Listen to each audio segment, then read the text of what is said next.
Hello everyone. So আমি তোমাদের গুড়িয়া। তো আজকে হচ্ছে মকর সংক্রান্তি প্লাস পৌষ পার্বণ। মকর সংক্রান্তি মানে আগের দিন চলে গেছে, আজকে পৌষ পার্বণ মেবি। তো সবাইকে হ্যাপি পৌষ পার্বণ। তো আমার মার শরীরটা একটু ডাউন আছে, সেই কারণে আমাকেই আজকে হচ্ছে পিঠে অল্প অল্প করে সব জিনিস করবো। তো যে হলো খোয়া আছে, সে খোয়াটা গ্রেট করে গুড় দিয়ে রেখে দিয়েছি মিক্স করে।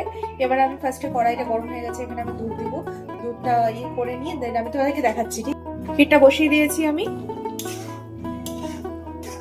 এবার দেখো এটাকে পুরোপুরি শুকিয়ে নেব আমি।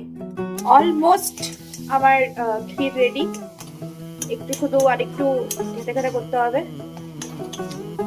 এগুলো তৈরি করে রেখে দিলাম আমি, সব ক্ষীরগুলো ঢুকিয়ে। তো এটা হচ্ছে আমি বানালাম ক্ষীর চমচম।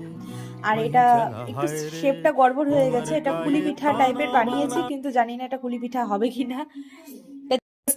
মানে ফার্স্ট পিঠা আমি শুরু করে দিলাম, মানে পাটিসাপটা। তো ফার্স্টে একটা বানিয়ে ঠাকুরকে আগে দিয়েছি, দেন আমি স্টার্ট করছি। বলো তো এই পিঠাটাকে কেন পাটি জোড়া বলে, বলতে পারবে কেউ? কারণ এটা পাটির মতো উল্টে পাল্টে যায়, সেই কারণে হয়তো এটাকে পাটি জোড়া বলে। এটা আমার থিওরি, জানি না কার কি থিওরি, বাট আমি তো এইভাবে বানাচ্ছি। পিঠা বানানোটা আমি দিদির কাছ থেকে শিখেছি।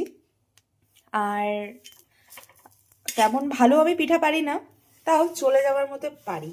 কিন্তু এটা দেখে কেউ জাজ করো না। ইয়েস, এটা হয় না। আমার পাটিসাপটা তৈরি হয়ে গেল। দেখতে খুব বাজে হয়েছে জানি, তবুও কাম চালানোর মতো হয়ে গেল। এবার আমি সেকেন্ড পিঠা বানাবো, যেটা আমি তোমাদের বলেছিলাম। ভাজা হয়ে গেল, এটা অনেকটা মোমোর মতো হয়ে গেছে। আর কুলি পিঠা আর হয়নি। আর বাকি বসিয়েছি আরো।